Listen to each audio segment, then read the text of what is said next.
నమస్కారం ఘంటారావానికి స్వాగతం. ముందుగా ప్రధానాంశాలు. మద్యం ఆదాయంపై అసెంబ్లీలో మాటల యుద్ధం. బీఆర్ఎస్ హయాంలోనే భారీగా పెరిగిందని ప్రభుత్వం ఎదురుదాడి.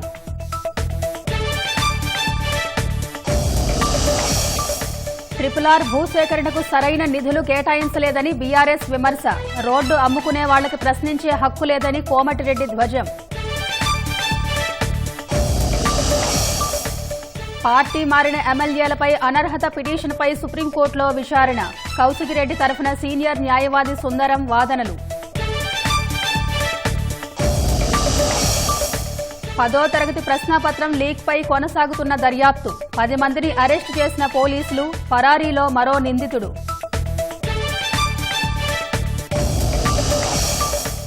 ఛత్తీస్గఢ్లో కొనసాగుతున్న మావోయిస్టుల ఏరివేత. తాజా ఎన్కౌంటర్లో 4 హతం.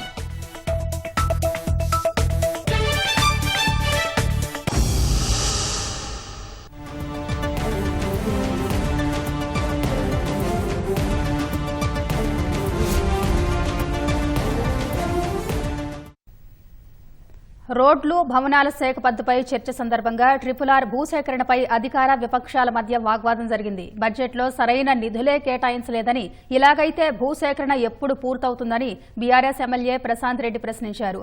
నిధుల గురించి చింత అవసరం లేదన్న రోడ్లు భవనాల శాఖ మంత్రి కోమటిరెడ్డి వెంకటరెడ్డి వారార్ అమ్ముకున్న వాళ్లకి ట్రిపుల్ ఆర్ గురించి మాట్లాడే నైతిక హక్కు లేదని విమర్శించారు.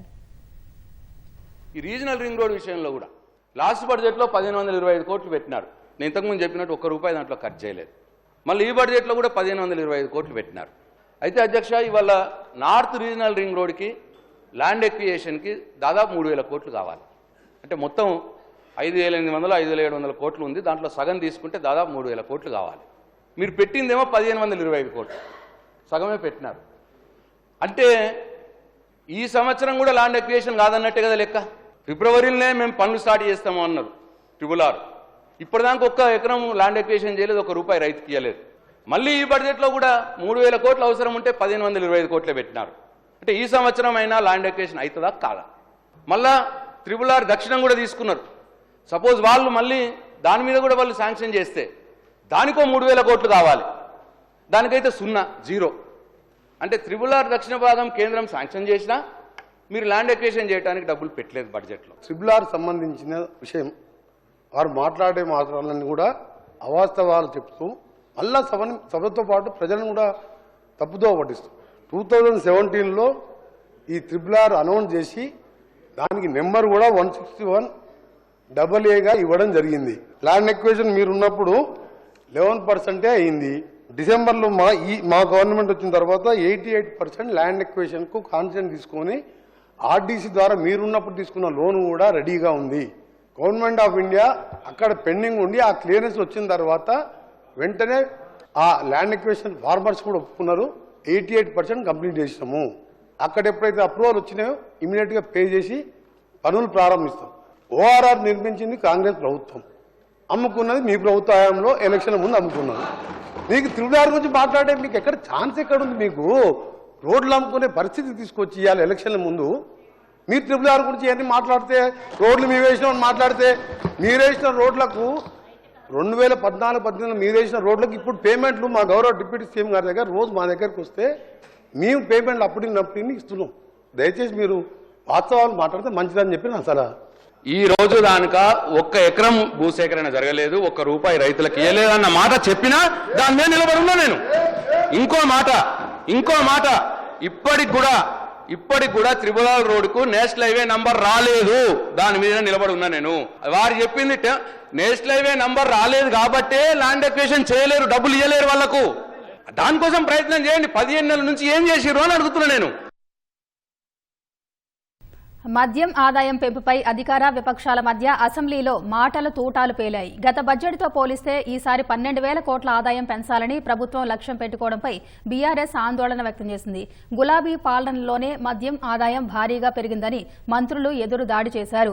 సంస్కరణలు తెచ్చి అబ్కారీ రాబడి పెంచుతామని స్పష్టం చేశారు. ఎక్సైజ్లో అధ్యక్ష చాలా బాధాకరం. లాస్ట్ టైం ఏమో 38,000 కోట్ల ఆదాయాన్ని టార్గెట్ ఉండే 24-25. ఈ సంవత్సరం 50,000 కోట్ల ఆదాయం పెట్టుకున్నారు అధ్యక్ష.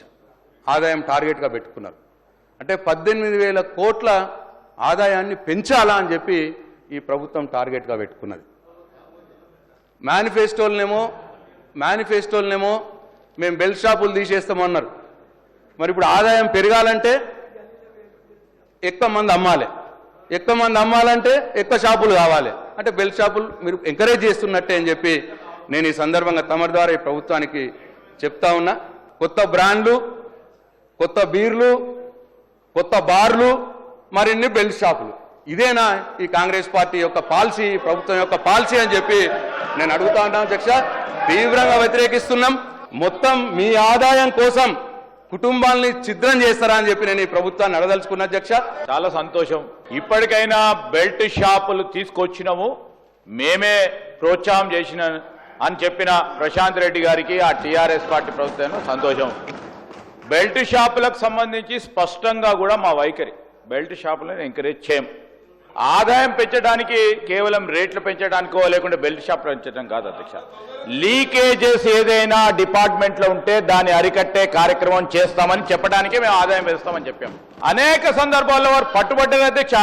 ఈరోజు వారు మాట్లాడతారంటే దయ్యాలు వేదాలు పలికినట్టున్నాయి అధ్యక్ష. ఈరోజు శ్రీధర్ బాబు గారు చాలా చిలక పలుకులు పలికినారు సార్. ఈ ప్రభుత్వానికి చిత్తశుద్ధి ఉంటే మీరు మేనిఫెస్టోలో చెప్పినట్టు బెల్ట్ షాపుల్ని తీసేయండి. 12,000 కోట్లు అంటే మామూలు మాట కాదు సార్. 12,000 కోట్లు ఇవాళ పెంచాలా అనంటే ఎన్ని రేట్లు పెంచుతారు సార్? ఏం చేస్తారు సార్? ఏ పిలుపురేది ఉంటుంది సార్? అయితే ప్రజల్ని మందు ఎక్కువ తాగిపోయడం, లేకపోతే ప్రజల మీద భారం మోపడం, ఈ 2 విషయాలే మరి టార్గెట్గా పెట్టుకున్నారు. దయచేసి దీని మీద పునరాలోచించాలి. అసలు ఎక్సైజు ఆదాయానికి సంబంధించి పెంచింది ఎవరు అధ్యక్ష? 2014 జూన్ 2 తెలంగాణ రాష్ట్రం ఏర్పడ్డ సందర్భంలో తెలంగాణ రాష్ట్రానికి వచ్చినటువంటి ఎక్సైజ్ ఆదాయం ఆనాడు వస్తున్న ఆదాయం సుమారుగా 9,000 కోట్ల అధ్యక్ష. అదే 2023 డిసెంబర్ 6 నాటికి వాళ్ళ ప్రభుత్వ పరిపాలన దిగిపోయే నాటికి మొత్తం ఆదాయము 34,000 కోట్ల అధ్యక్ష. అంటే 9,000 నుంచి 35,000 కోట్ల రూపాయలు ఎక్సైజ్ ఆదాయం అంటే అధ్యక్ష వాస్తవాలు వినాల. 25,000 కోట్ల రూపాయల ఆదాయం పెంచింది ఎవరు? ఆదాయం యాక్చువల్గా ఈ ప్రభుత్వం వచ్చిన తర్వాత పెంచలేదు, పెరగలేదు, ఇంకా కొంత తగ్గింది. మాట్లాడితే అర్థం ఉండాలి. ఉల్టా చోర్ కొత్వాలు గుడ్డ అంటేనట్టుగా దొంగ అరిసినట్టుగా మాట్లాడితే ఏమో న్యాయం ఉంది అధ్యక్ష? ఇదే కాదు, ఏ అంశంలో కూడా వాస్తవాలు ఒకటి ఉంటా ఉన్నాయి, ప్రచారం ఇంకోటి చేస్తూ ఉన్నారు. ఇది దుర్మార్గమైనటువంటిది. నేను దీనిపైన రిప్లై ఇచ్చేటప్పుడు సభ్యులు అడిగిన ప్రతిదానికి కూడా I will give fitting reply. మీ ముఖం ఎక్కడ పెట్టుకుంటున్నప్పుడు ప్రశాంత్ రెడ్డి గారు మాట్లాడిన మాటలు చూస్తుంటే కొత్తగా ఎమ్మెల్యే మొదటిసారి వచ్చిండ్రు సభకు, ఆ విధంగా మాట్లాడడం చూస్తే నిజంగా బాధేస్తుంది అధ్యక్ష. 10 ఏళ్ళ అధికారం ఉన్నది వాళ్ళే. ఇవాళ మా శ్రీధర్ బాబు గారు ఎలాంటి వ్యక్తో గౌరవ మంత్రి అందరికీ తెలుసు. ఆయన పట్టుకుని చిలక పలుకులు అంటున్నారు. ఎవరు మాట్లాడిన చిలక పలుకులు? ఎవరు మీ మేనిఫెస్టో 2014 ఏం చెప్పిండ్రు? దళిత ముఖ్యమంత్రి చేయకుంటే ఏం చేసుకుంటా అన్నారు మీరు? అవి చిలక పలుకులు, మా శ్రీధర్ బాబు కాదు. ఎస్ఎల్బీసీ సొరంగంలో మరో మృతదేహం ఆనవాళ్లు గుర్తించినట్టు తెలుస్తోంది. తవ్వకాలు జరుపుతూ ఉండగా లోకో ట్రాక్ వద్ద సిబ్బందికి దుర్వాసన వచ్చింది. అక్కడ మృతదేహం ఆనవాళ్లు ఉన్నట్లు సమాచారం. అనుమానిత ప్రాంతాలైన D1, D2 కాకుండా మరో చోట తవ్వకాలు జరుపుతూ ఉండగా మృతదేహం ఆనవాళ్లు గుర్తించినట్టు తెలుస్తోంది. ఆనవాళ్లు మృతదేహానివైతే సాయంత్రం బయటకు తీసుకొచ్చే అవకాశం ఉంది. అయితే టన్నెల్లో మృతదేహం ఆనవాళ్ల గురించి అధికారులు ఇంకా ధృవీకరించలేదు. అధికారికంగా ధృవీకరించేందుకు అధికారులు సొరంగంలోకి వెళ్లారు.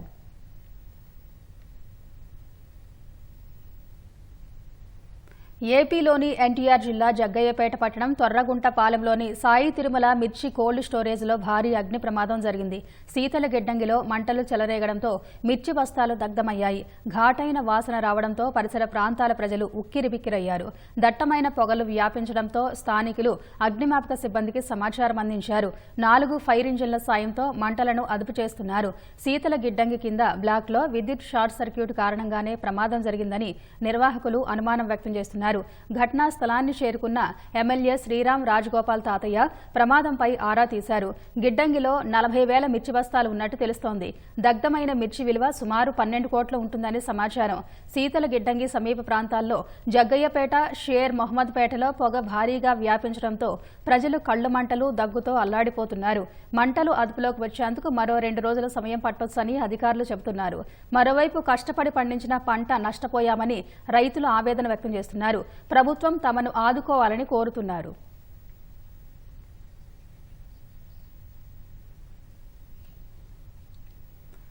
రెవెన్యూ వ్యవస్థలో స్టాంపులు, రిజిస్ట్రేషన్ శాఖలో సమూల మార్పులు చేస్తున్నట్లు రెవెన్యూ శాఖ మంత్రి పొంగులేటి శ్రీనివాసరెడ్డి వెల్లడించారు.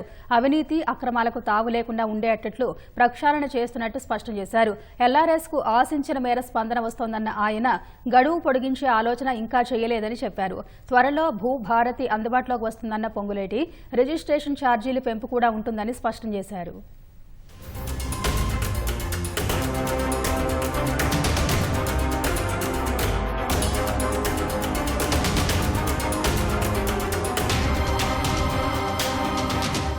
రాష్ట్రంలో రెవెన్యూ, స్టాంపులు, రిజిస్ట్రేషన్ శాఖల్ని ప్రక్షాళన చేసే దిశగా ప్రభుత్వం ముందుకెడుతోంది. ధరణి పోర్టల్తో ఉత్పన్నమైన సమస్యల్ని పరిష్కరిస్తూ మెరుగైన రీతిలో రెవెన్యూ సేవలు అందించేందుకు భూభారతిని అందుబాటులోకి తీసుకొస్తున్నట్లు రెవెన్యూ శాఖ మంత్రి పొంగులేటి శ్రీనివాసరెడ్డి వెల్లడించారు.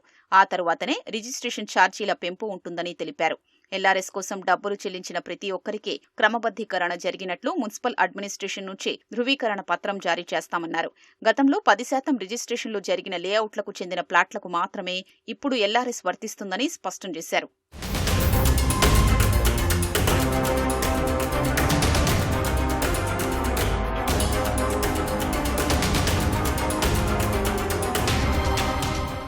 ఆన్లైన్లో నమోదు చేసుకున్న సాదా బైనామాలు 12 లక్షలు ఉండగా వాటిని భూభారతి వచ్చిన తర్వాత పరిష్కరిస్తామన్న పొంగులేటి కొత్త వాటికి అవకాశం లేదని తేల్చారు. గతంలో కొందరు సబ్ రిజిస్ట్రార్లు అక్రమ లేఅవుట్లను ఇష్టానుసారం రిజిస్ట్రేషన్ చేసి సస్పెండ్ అయ్యారని ఆందోళన వ్యక్తం చేసిన మంత్రి దాన్ని దృష్టిలో ఉంచుకునే ఎల్ఆర్ఎస్ తీసుకొచ్చామన్నారు. రిజిస్ట్రేషన్ సందర్భంగా వ్యవసాయ భూములకు మ్యాప్ తప్పనిసరిగా ఉండేటట్లు చూస్తామని వెల్లడించారు. మ్యాప్ లేని వాళ్లకు కూడా సర్వే చేయించి సరిహద్దుల్ని నిర్ధారిస్తామన్నారు. ప్రభుత్వ సర్వేయర్లతో పాటు ప్రైవేటు సర్వేయర్లకు లైసెన్సులు ఇచ్చే యోచన చేస్తున్నట్లు తెలిపారు.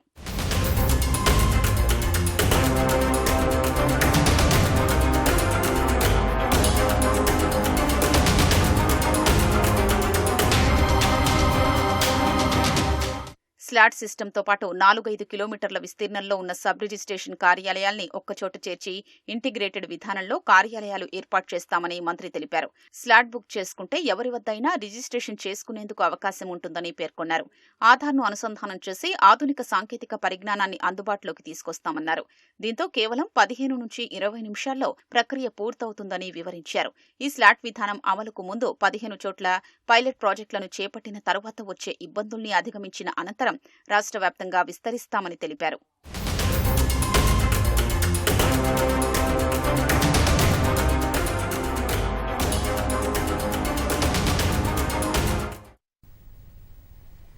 ములుగు జిల్లా గోవిందరావుపేట మండలంలోని మొద్దులగూడెం గ్రామానికి చెందిన రైతులు నీరందక పొట్టదశకు వచ్చిన వరి పంట ఎండిపోతుందని ఆవేదన వ్యక్తం చేస్తున్నారు.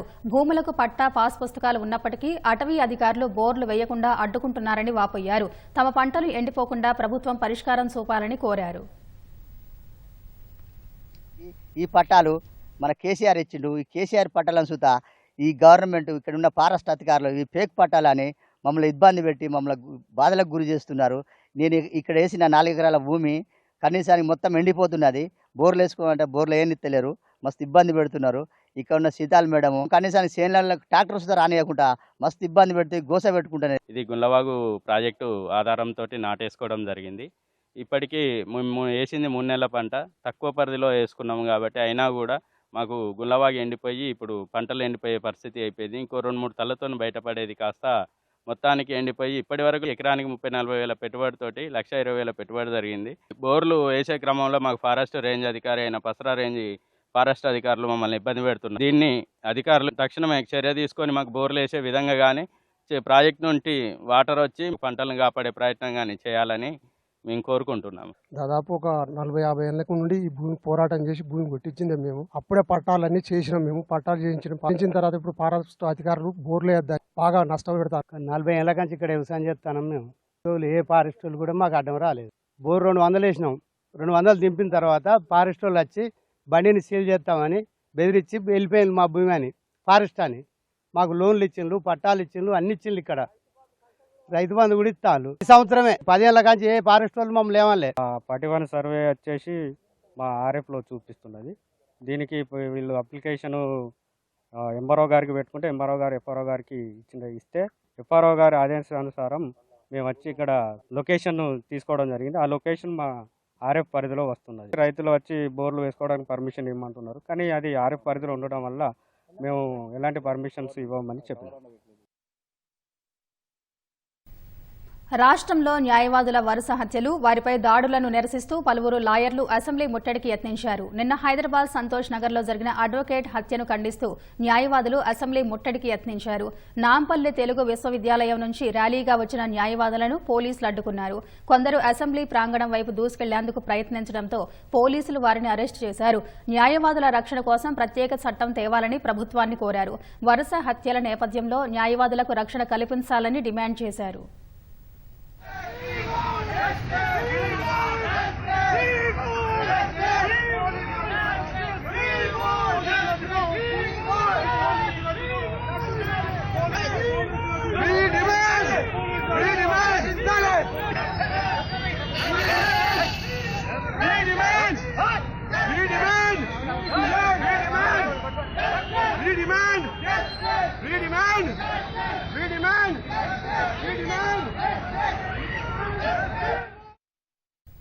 సూర్యాపేట జిల్లా హుజూర్నగర్లో ఈ నెల 30న సీఎం రేవంత్ రెడ్డి చేతుల మీదుగా రేషన్ కార్డుదారులకు సన్నబియ్యం పంపిణీ చేయనున్నారు.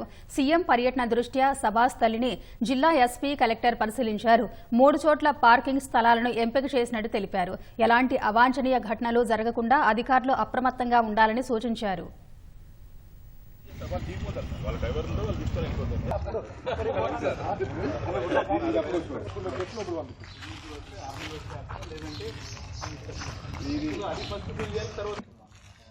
అంటే నేననేది ఒకటే పార్కింగ్ మీరు రిజర్వ్ పెట్టుకోవాలి. ఇక్కడ దాకా వచ్చే వాళ్ళు ఇక్కడ పంపించాలి. ఒకవేళ జమ్మూ కశ్మీర్లోని కథువాలో వరుసగా రెండో రోజు ముమ్మరంగా ఉగ్రవేట కొనసాగుతుంది. నిఘా వర్గాల సమాచారంతో హిరానగర్ ప్రాంతంలో పోలీసులు, భద్రతా దళాలు జల్లెడ పడుతున్నాయి. హెలికాప్టర్లు, డ్రోన్లతో అణువణువు గాలిస్తున్నాయి. ఈ ఆపరేషన్లో జమ్మూ కశ్మీర్ పోలీసులతో పాటు ఆర్మీ విభాగం రైజింగ్ స్టార్ కార్ప్స్ పాల్గొన్నట్టు అధికారులు తెలిపారు. మరోవైపు అనంతనాగ్లో సెర్చ్ ఆపరేషన్ చేస్తున్న భద్రతా దళాలు ఉగ్రవాదుల రహస్య స్థావరాన్ని గుర్తించారు. అందులో ఒక హ్యాండ్ గ్రెనేడ్, మందుగుండు సామాగ్రి, పలు ఆయుధాలను స్వాధీనం చేసుకున్నారు. ఆ ప్రాంతంలో ముష్కర్ల వేట కొనసాగుతుంది. అంతర్జాతీయ వేదికపై భారత్ను నిందించాలని మరోసారి యత్నించిన పాకిస్తాన్కు మళ్లీ భంగపాటు ఎదురైంది. జమ్మూ కశ్మీర్పై అనవసర ప్రస్తావన తీసుకొచ్చిన దాయాదికి భారత్ గట్టిగా చురకలంటించింది. ఆ ప్రాంతం ఎప్పటికీ భారత్లో అంతర్భాగమేనని మరోసారి స్పష్టం చేసింది. పాక్ చట్టవిరుద్ధంగా ఆక్రమించిన కశ్మీర్ భూభాగాలను ఖాళీ చేయాల్సిందేనని తేల్చి చెప్పింది. ఐక్యరాజ్య సమితి భద్రతా మండలిలో శాంతి పరిరక్షణ సంస్కరణలపై చర్చ సందర్భంగా మాట్లాడిన పాక్ ప్రతినిధి సయ్యద్ తారిక్ ఫతేమీ జమ్మూ కశ్మీర్ అంశాన్ని లేవనెత్తారు. దీన్ని భారత్ తీవ్రంగా ఖండించింది. పాక్ ఆరోపణలపై ఐరాసలోని భారత శాశ్వత ప్రతినిధి పర్వతనేని హరీష్ అభ్యంతరం వ్యక్తం చేశారు. ఆ దేశం అనవసర అంశాలను లాగుతోందని మండిపడ్డారు. జమ్మూ కశ్మీర్ ఇప్పటికీ ఎప్పటికీ భారత్లో అంతర్భాగమేనని తేల్చి చెప్పారు. ఆ ప్రాంతంలోని కొంత భూభాగం ఇప్పటికీ పాక్ ఆక్రమణలోనే ఉందని, దాన్ని ఖాళీ చేయాల్సిందేనని పేర్కొన్నారు. గతవారం ఐరాస మానవ హక్కుల సంఘం సమావేశంలోనూ జమ్మూ కశ్మీర్ అంశాన్ని పాకిస్తాన్ ప్రస్తావించింది. దీనికి భారత్ ధీటుగా బదులిచ్చింది. పాకిస్తాన్ పదే పదే అసత్య ప్రచారాలు చేస్తోందని దుయ్యబట్టింది. వలస చట్టాలను ఇప్పటికే కఠినతరం చేసిన అమెరికా ఇమిగ్రేషన్కు సంబంధించి అక్కడ ఉంటున్న భారతీయులకు కీలక అడ్వైజరీ జారీ చేసింది. H1B, F1 గ్రీన్ కార్డు కలిగిన భారతీయులు ప్రయాణాల్లో అప్రమత్తత పాటించాలని సూచించింది. వీరు అమెరికాలో ప్రవేశించే, నిష్క్రమించే సమయంలో తనిఖీలు మరింత ఎక్కువగా ఉంటాయని, సహనంగా ఉండాలని పేర్కొంది. ప్రపంచవ్యాప్తంగా 43 దేశాలకు చెందిన పౌరులు అమెరికాలోకి రాకుండా నిషేధం విధించాలని ట్రంప్ సర్కార్ ప్రణాళికలు సిద్ధం చేస్తుంది. ఈ నేపథ్యంలో వలసదారుల ప్రయాణాలపై అధికారులు ప్రత్యేక దృష్టి సారించారు. భారత్ ఈ ఆంక్షల జాబితాలో లేనప్పటికీ అమెరికా వెలుపల ప్రయాణాలు చేయాలనుకునే భారతీయులు అప్రమత్తంగా ఉండాలని అధికారులు సూచిస్తున్నారు. వలసదారులంతా తమ స్వదేశ పాస్పోర్టుతో పాటు అన్ని పత్రాలను ఎల్లప్పుడూ వెంట ఉంచుకోవాలని అధికారులు సూచించారు. విద్యార్థులైతే సంబంధిత కాలేజీ, యూనివర్సిటీ ఇచ్చిన అనుమతి పత్రంతో పాటు యుఎస్ బ్యాంకు ఖాతా వివరాలు వంటివి చూపించాలన్నారు. దౌత్య వివాదం కొనసాగుతున్న వేళ భారత్పై కెనడా మరోసారి నోరు పారేసుకుంది. త్వరలో జరిగే కెనడా సార్వత్రిక ఎన్నికల్లో భారత్, చైనా జోక్యం చేసుకునే అవకాశం ఉందని ఆ దేశ స్పై ఏజెన్సీ ఆరోపించింది. రష్యా, పాకిస్తాన్ కూడా ఆ ప్రయత్నాలు చేయవచ్చనే అనుమానాలు వ్యక్తం చేసింది. Canadian security intelligence service deputy director Vanessa Lloyd మీడియాతో ఈ వ్యాఖ్యలు చేశారు. కెనడాలో జరగబోయే ప్రజాస్వామ్య ప్రక్రియలో జోక్యం చేసుకునేందుకు శత్రు దేశాలు కృత్రిమ మేధ వంటి సాధనాలను ఉపయోగించుకుంటున్నట్లు తమకు సమాచారం ఉందన్నారు.